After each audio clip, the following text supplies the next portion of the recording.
The silence of the luxurious Houston suburb was shattered by the piercing scream of the housekeeper. The usually calm Mrs. Burns, who came on Tuesdays and Fridays, ran out of the house, waving her arms and calling for help.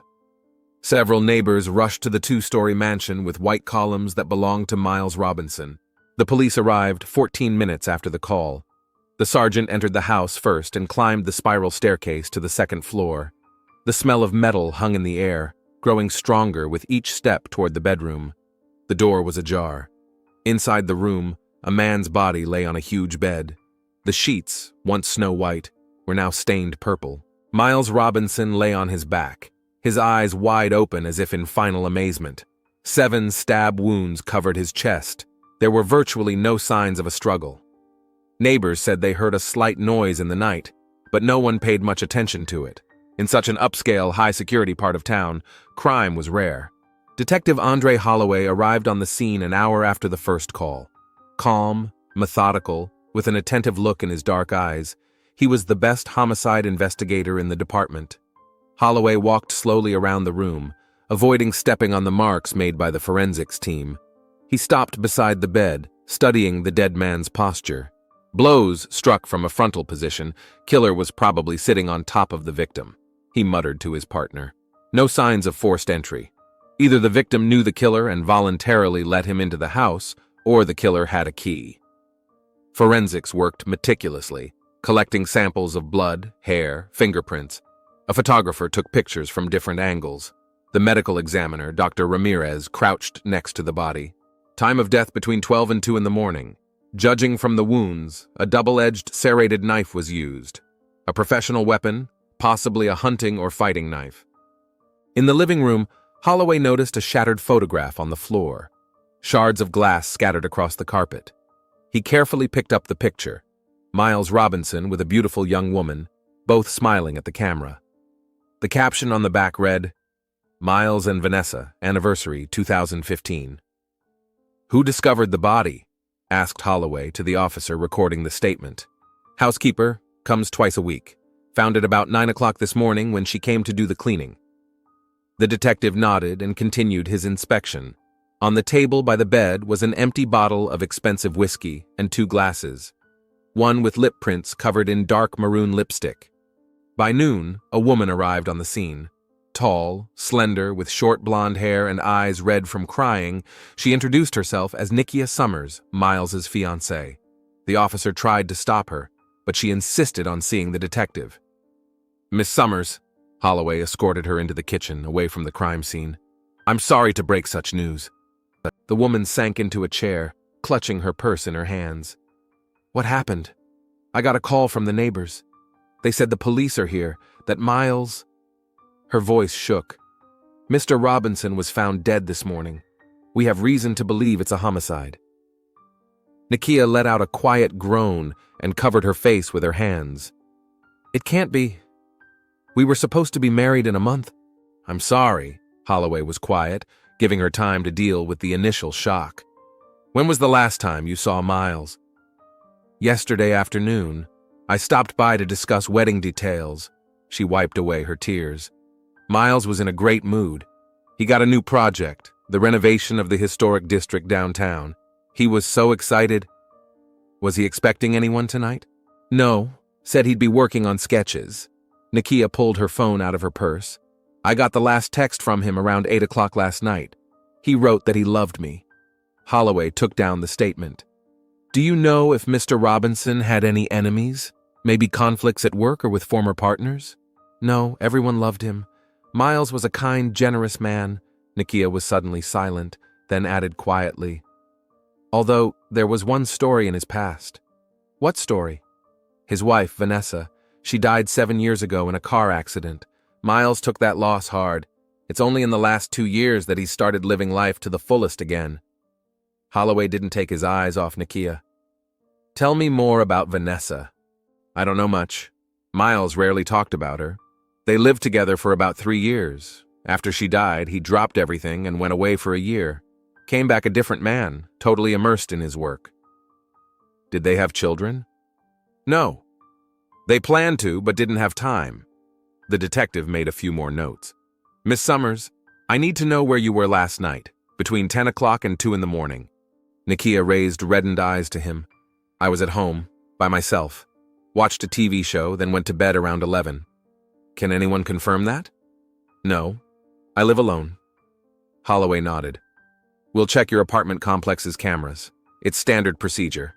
He hastened to add, noticing her concern. After speaking with Nakia, the detective returned to the bedroom.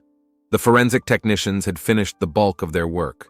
One of them, a young specialist named Jackson, beckoned to Holloway. Detective, we found a long black hair on the pillow. He showed a bag of evidence. Based on initial examination, doesn't belong to the victim or his fiancée. Good. Send it off for DNA testing. Anything else? Yeah, lots of fingerprints. Most probably belong to the victim and the housekeeper. There are a few clear ones on the glass. Jackson pointed to the lipstick glass. Holloway scrutinized the second glass. Send this one in for analysis as well. Our killer may have left a trail. By the evening of the first day of the investigation, the detectives had collected the main evidence. Holloway settled into the makeshift headquarters, set up in the dining room of the victim's home. Photos of the crime scene and a timeline of events already hung on the wall. So, what have we got? Holloway addressed his team. Miles Robinson, 40 years old, successful architect, found dead in his own bed with multiple stab wounds. No sign of robbery, valuables and money left untouched. Presumably the victim knew the killer or willingly let him into the house. What about the bride? One of the officers asked. Nakia Summers, 38 years old, clinic administrator. Dated about 2 years, planning to get married next month. Claims she was home alone at the time of the murder, checking her alibi. At that moment, a lab technician entered the room with a folder of paperwork. Detective Holloway, we have some strange fingerprint results. He looked puzzled. The prints on the lipstick glass matched the prints in the database. That's good news. Who do they belong to? A woman named Vanessa Robinson. Silence hung in the room. Holloway frowned. It can't be. Robinson's wife died 7 years ago. The system isn't wrong. The prints belong to Vanessa Robinson, née Thompson, 33 years old. Her data was entered into the system after a misdemeanor DUI in the year 2014. Holloway rubbed his chin, mulling over the information. Are you sure it's not a system error? Absolutely. A match on 12 key points. The possibility of error is virtually impossible. Then we need to check the case file on that car accident. Holloway looked at the team. Someone get me all the paperwork on the accident that supposedly killed Vanessa Robinson and check the next of kin information.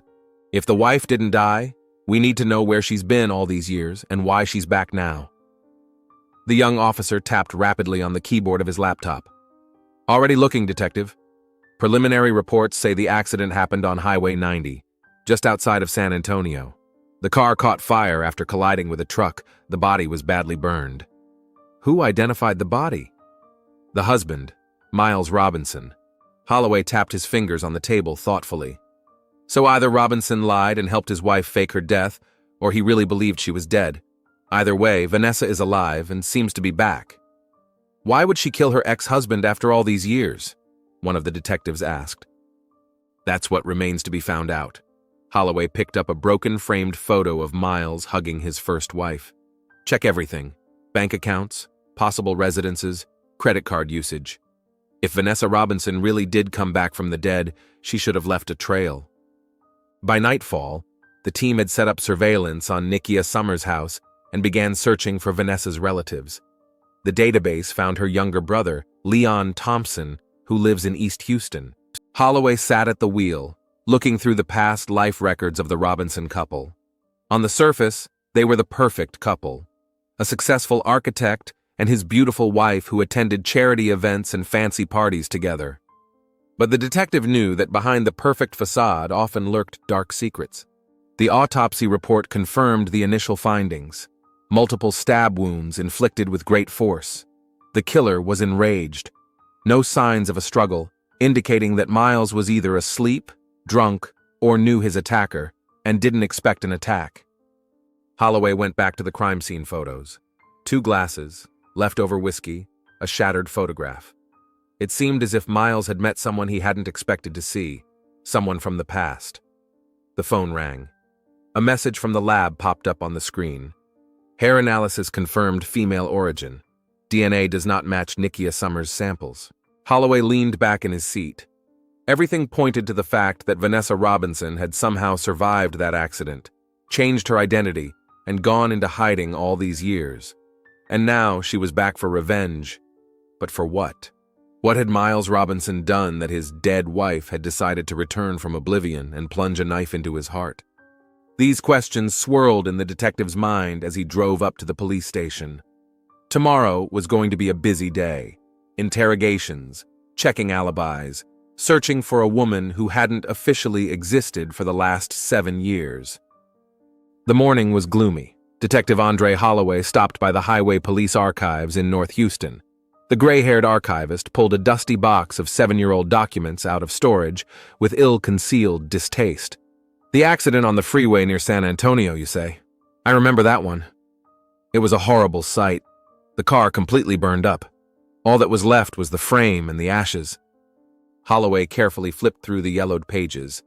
The official report read, "Driver lost control on an expressway section of Highway 90. The Lexus automobile struck a guardrail, fell 20 feet off a 20-foot bridge, and caught fire on impact. The driver, allegedly Vanessa Robinson, 33 years old, died at the scene. The body was badly burned." Attached to the report were black and white photographs of the scene, the charred hulk of a car, footprints on the pavement, a general layout of the area. Holloway scrutinized each photo, searching for details. "Who did the body identification?" he asked, keeping his eyes on the documents. "Technically the husband of the deceased, Miles Robinson, but actually identification was difficult because of the severe damage to the body.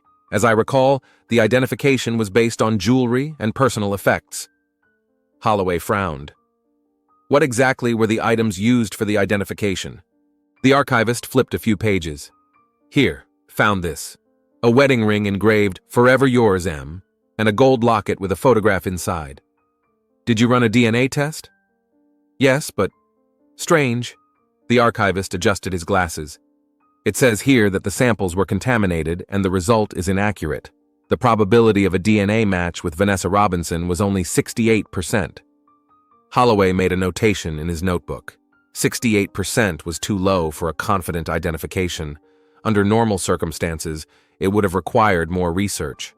But from the paperwork, the case was quickly closed. Miles Robinson insisted that the case be closed as soon as possible. Here is a statement from him asking for the body to be released for burial. He was very depressed and wanted to get it all over with as soon as possible. The detective continued to examine the documents. Were there any witnesses to the accident?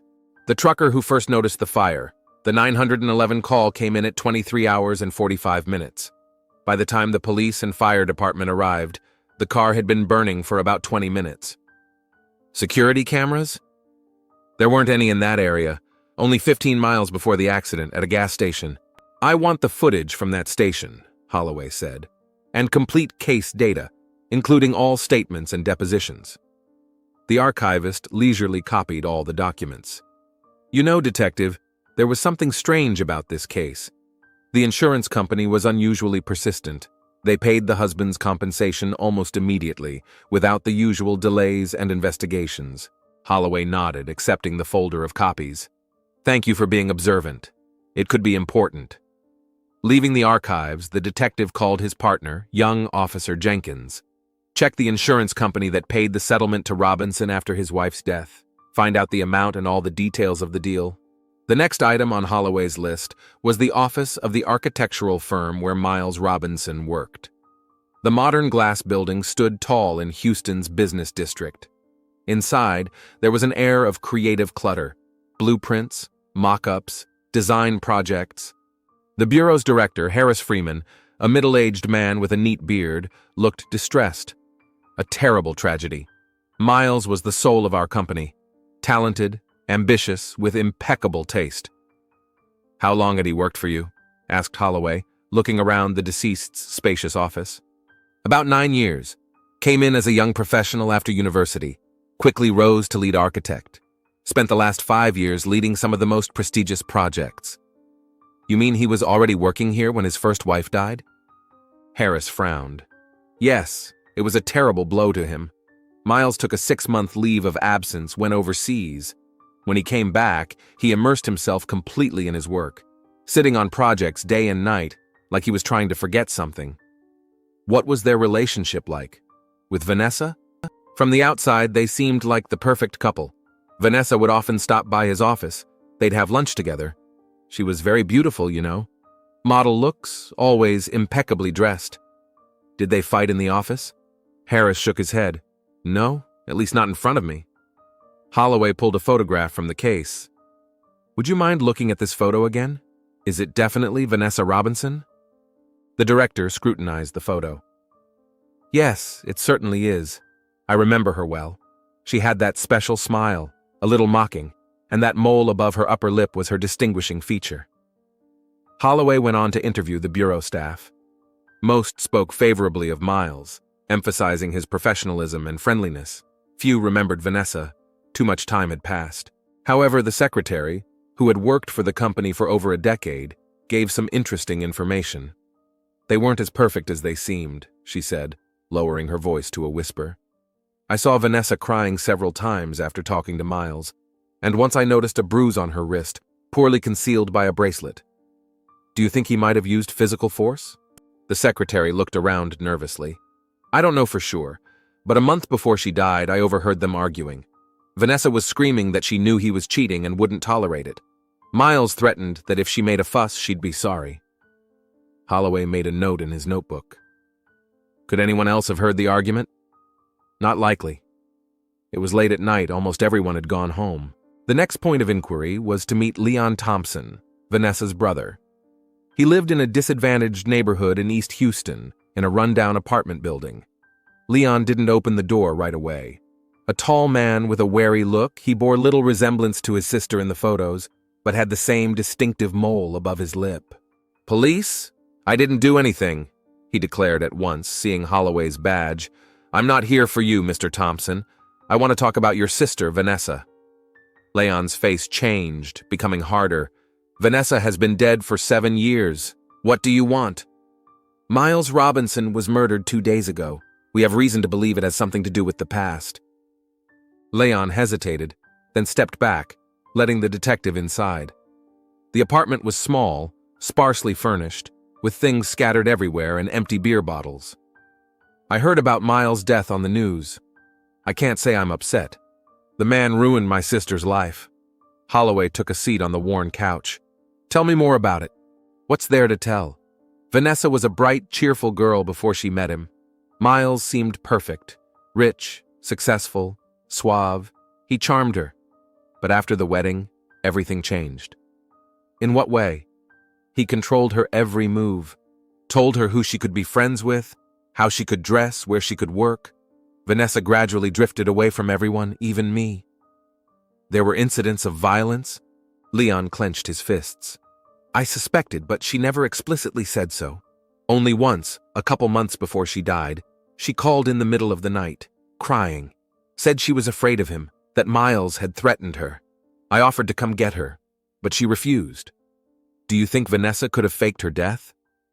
Leon froze, his gaze becoming detached. Where did that thought come from, detective?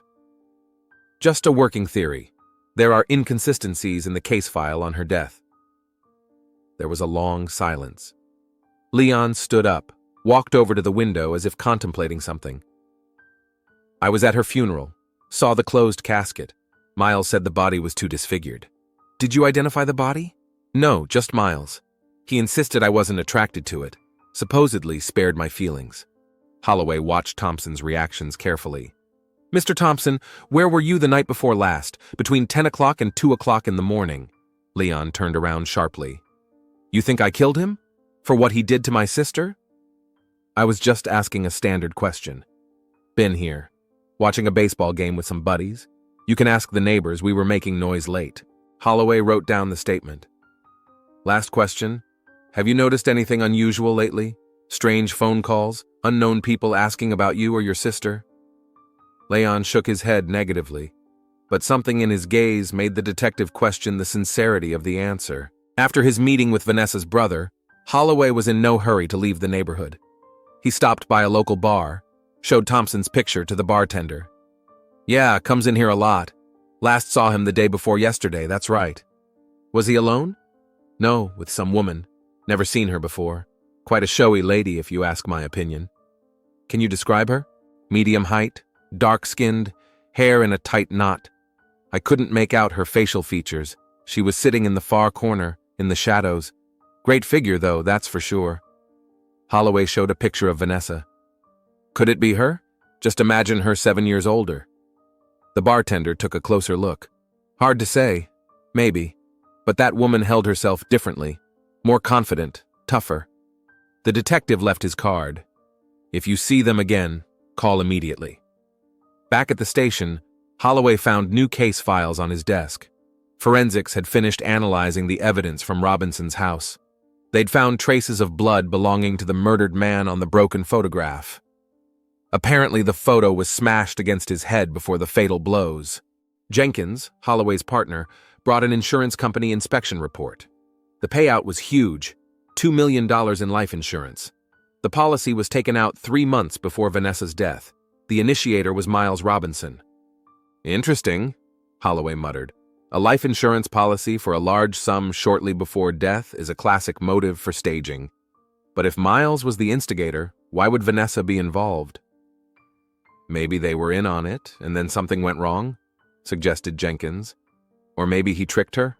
Holloway tapped his pencil on the desk thoughtfully. Check all of Robinson's accounts after he got the insurance. Where did the money go? Were there no large transfers to unknown accounts? Parallel to the investigation, Nikia Summers was organizing Miles's funeral. Holloway decided to attend the ceremony. It was an opportunity to see all of the deceased's loved ones at the same time. The church was filled to capacity. Colleagues, friends, clients. Miles Robinson was a popular man. Nikia held herself with dignity, but the pallor of her face betrayed her deep grief. Holloway noticed that Leon Thompson was also present, keeping apart from the main group of mourners. After the ceremony, the detective approached an elderly woman who appeared to be Miles's mother. Mrs. Robinson, may I ask a few questions about your son? The woman looked at him with tired eyes. Are you with the police? Did you find whoever did this to my boy? We're working on it. Tell me, what was Miles's marriage to Vanessa like? Mrs. Robinson pressed her lips together. Miles loved her, even though she didn't deserve it. Vanessa was beautiful but cold inside, used my son for her own purposes. What purposes? Money, status, connections.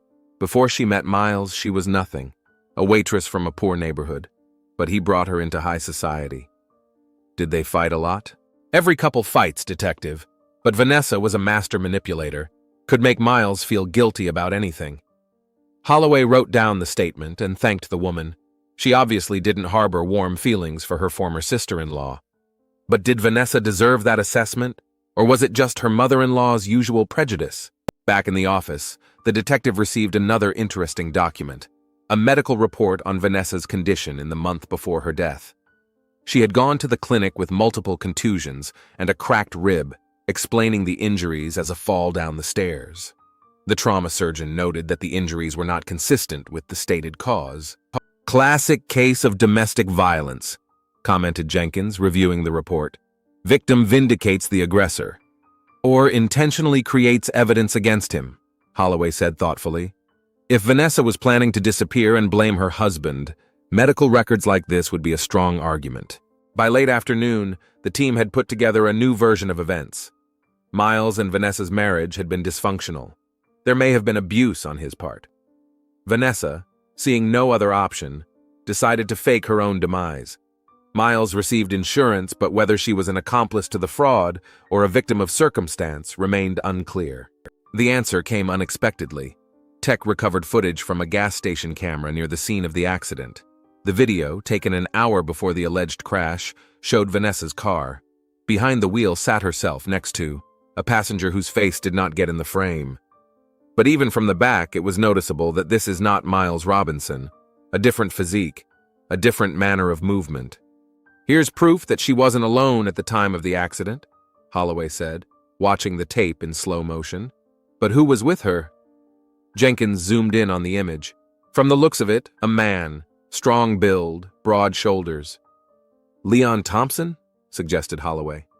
Possibly, but it's odd why he didn't mention it. Holloway decided to meet with Vanessa's brother once more. This time, he was determined to get truthful answers. Leon opened the door, but when he saw the detective, he tried to slam it shut. Holloway managed to put his foot up. "Mr. Thompson, we need to have a serious talk. We found the security footage. You were with Vanessa in the car before the accident." Leon's face went pale. He stepped back, letting the detective pass. "I don't know what you're talking about." "Stop lying. The camera caught you at the gas station before the accident. If you cooperate now, I'll put in a good word with the DA. Otherwise, you'll be charged with accessory to fraud and murder."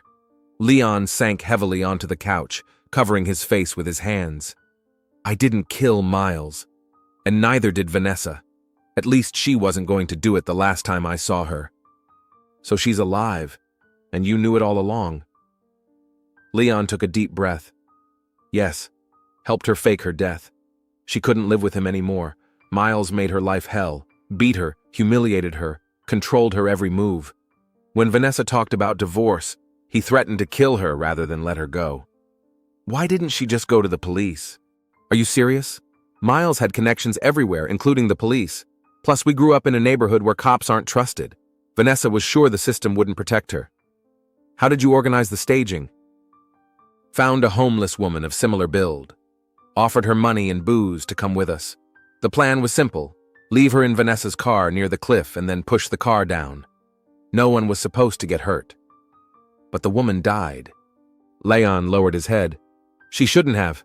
She suddenly changed her mind, started screaming, threatened to turn us into the police. We tried to calm her down, but she hit Vanessa, jumped out of the car, and ran toward the road. She tripped, fell under the wheels of a passing truck. The truck drove off without stopping. So you decided to take advantage of the situation. Yes, put the body back in Vanessa's car and pushed it off the cliff like we'd originally planned.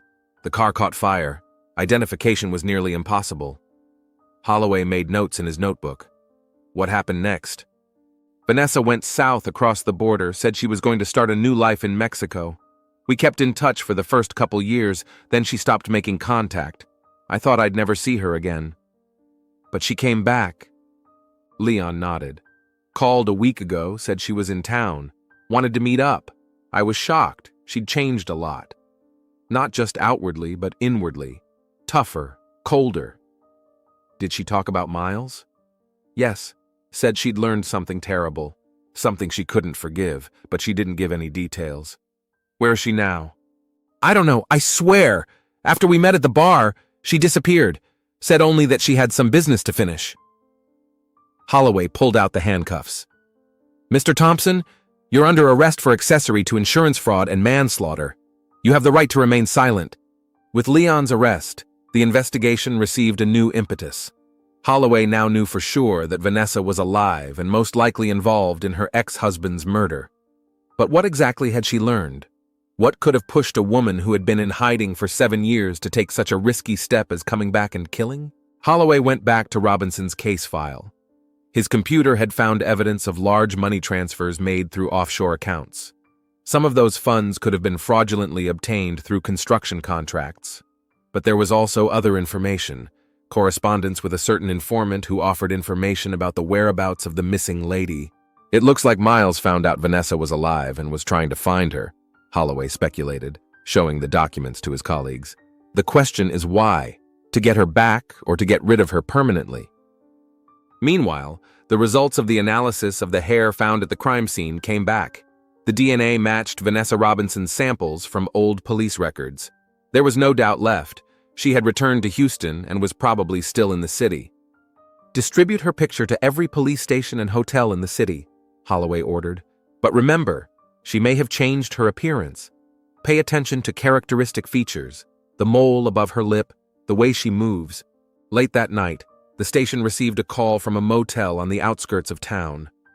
The desk clerk reported that a woman resembling the wanted woman had checked in 2 days ago under the name Denise Carter.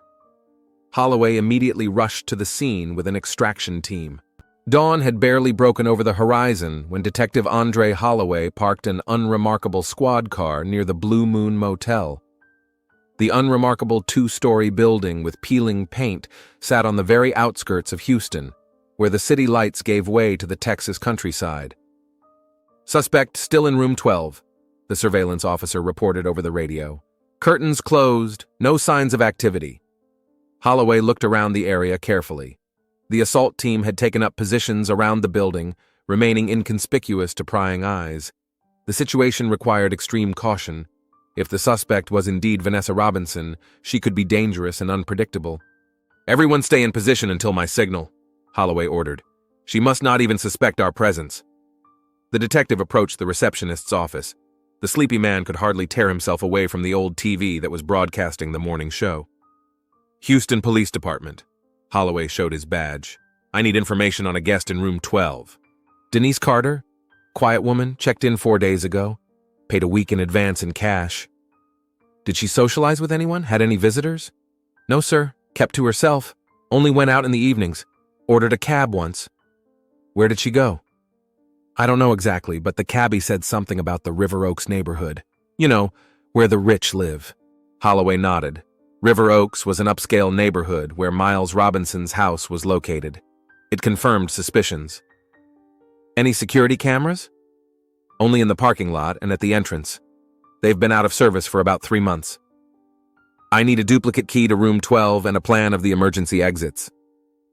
The receptionist nervously pulled a key from a drawer. "Is she a criminal? Just answer my questions. Are there any other exits from room 12 besides the door?" "Just the window, facing the back of the motel. There's a narrow passageway between the buildings down there." After getting the necessary information, Holloway contacted the extraction team. "Prepare for operation. Jackson and Ramirez to the backyard. Block any possible escape route through the window. The rest of you wait for my signal." The detective slowly approached number 12. He listened. There was silence inside. He carefully inserted the key into the lock, turned and opened the door sharply, keeping his weapon at the ready. "Houston Police! Don't move!" The room appeared empty. The bed was neatly made, an empty coffee cup on the table. In the bathroom, a minimal set of toiletries. "Room's clear," Holloway radioed. "Suspect has left the premises." But where could she have gone? Surveillance had been on all night and no one had seen anyone leave the room. The detective carefully examined the room. A small suitcase of women's clothes was found under the bed. In the trash can were crumpled sheets of paper. Holloway unfolded one of them. It turned out to be a printout of a city map with a marked address in the Acres Homes neighborhood, about 20 minutes from the motel. "We have a new location," he informed the team. "She's probably in there." While the forensics team processed the room looking for clues, Holloway and 2 officers headed to the address they found. It turned out to be a small one-story house surrounded by an unimproved garden. The neighboring buildings were a decent distance away, providing some isolation. "Check the backyard," Holloway ordered the officers. "I'll go to the front entrance." The detective approached the house, scrutinizing the surroundings. The curtains on the windows were drawn, but light was shining through the gap. Someone was definitely inside. Holloway stepped up onto the porch and knocked. "Houston Police, open the door!" Movement was heard inside, followed by silence. The detective repeated the demand, putting his hand on his holster. Finally, the door slowly opened. A woman stood on the threshold, medium height, slender, with short dark hair and a wary look. She didn't look much like the woman in Vanessa Robinson's photographs, different hairstyle, different style of dress. But the distinctive mole above her upper lip remained unchanged. "Denise Carter?" asked Holloway, even though he already knew the answer. "Yes. What can I do for you, officer?" Her voice sounded steady, but there was tension in her eyes. "Detective Andre Holloway, homicide. I need to ask you some questions about Miles Robinson." The woman twitched slightly at the mention of that name, but quickly pulled herself together. "I don't know any Miles Robinson." "Really? What about Vanessa Robinson? You don't know her either?" There was a long pause. It was as if the woman was assessing the situation, calculating her options. Finally, she stepped aside. "Come in, detective. I believe we have something to talk about." Holloway entered the house cautiously, not letting the woman out of his sight. The inside was modest but clean. Minimal furniture, no personal items or photographs. "You're mistaken, detective. My name is Denise Carter. I'm an accountant from Dallas. I came to Houston for work. Do you have identification? She pulled from her bag a driver's license in the name of Denise Carter. Holloway scrutinized it. It's a nice forgery, but your fingerprints don't lie, Miss Robinson. We found them at the scene of Miles's murder. The woman sank down on the couch, her shoulders slumped. So you know everything then? Not everything. I know you faked your death 7 years ago with the help of your brother. I know you've recently returned to Houston, and that you were at Miles's house the night of the murder. But I don't know why. What made you come back and risk everything? Vanessa, now it was clear it was really her, looked up, eyes full of pain and anger. You'll never understand. Try to explain. This is your only chance to tell your side of the story. She took a deep breath. I wasn't going to go back. Never. I had a new life in Mexico, then Costa Rica. I started from scratch, became a different person. What changed? A month ago, I ran into an old acquaintance from Houston by chance. She didn't recognize me. I'd changed a lot. But I did recognize her. And she told me about Miles, about his successful career, about his upcoming wedding, and about what had happened to Ashley. Who's Ashley? The girl Miles dated before me. I always assumed she just left town after we got married, but no, she killed herself. Holloway made a note in his notebook. And that's connected to Miles? Directly. Miles was a monster in human form. There was a monster behind the flawless facade. He didn't just control my every move, he broke me psychologically, isolated me from family and friends, and when that didn't work, he resorted to physical violence. Why didn't you go to the police? Vanessa grinned bitterly. You know how the system works, detective. Miles was a respected man with money and connections, and I was a nobody. No money, no influence. My word against his. Who would have believed me? But that doesn't explain why you decided to kill him now, 7 years later. After talking to that woman, I started gathering information about Miles's past, found out that Ashley wasn't the only one. Before her, there was Cheryl, Miles's high school friend. She was abused by him too, but she was able to get away. And then there was Carol, another victim. He broke them all, one by one. Vanessa stood up and walked to the window. But the worst thing I learned about a week ago, my death. Miles knew I was alive. What? Holloway was genuinely surprised. But he identified the body, got the insurance.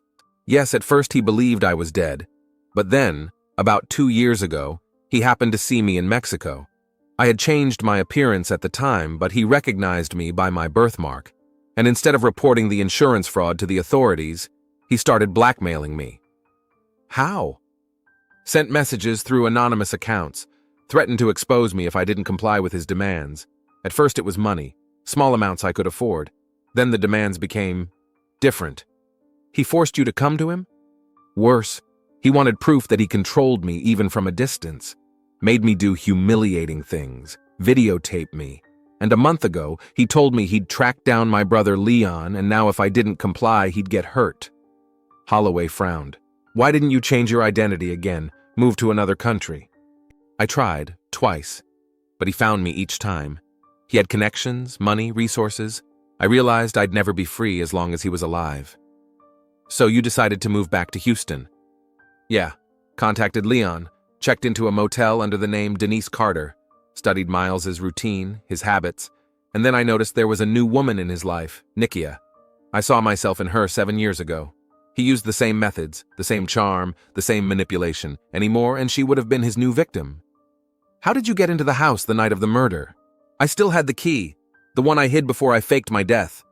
I called Miles from a burner phone, told him I was coming over. He was thrilled, thought he'd finally completely subjugated me. What happened next? We drank whiskey, talked about the past. He bragged that he was going to marry Nikia soon, but that wouldn't stop our seeing each other. Said he liked having a dead wife as a secret mistress, and then he showed me a folder. What kind of folder? With pictures and information about other women, 4 not counting me. 2 of them were dead Ashley and a girl named Janet I didn't know about before. He kept these materials as trophies, proud of his power over them. Vanessa clenched her fists, and that's when I realized he would never stop. After Nikia, there would be another victim, and another, and another. This cycle of violence won't end as long as Miles is alive. So you killed him? Yes. Grabbed our framed wedding photo and hit him over the head. He was surprised, didn't expect resistance, and then I took a knife. Vanessa fell silent, her gaze becoming detached. Strangely, I felt no rage or satisfaction, only relief, like the heavy chains had finally fallen. Holloway closed the notebook. Miss Robinson, you are under arrest for the murder of Miles Robinson. You have the right to remain silent. As the detective read the rights, Vanessa stood motionless, with her shoulders slumped. But there was a strange calmness in her eyes. When the handcuffs clicked on her wrists, she spoke up.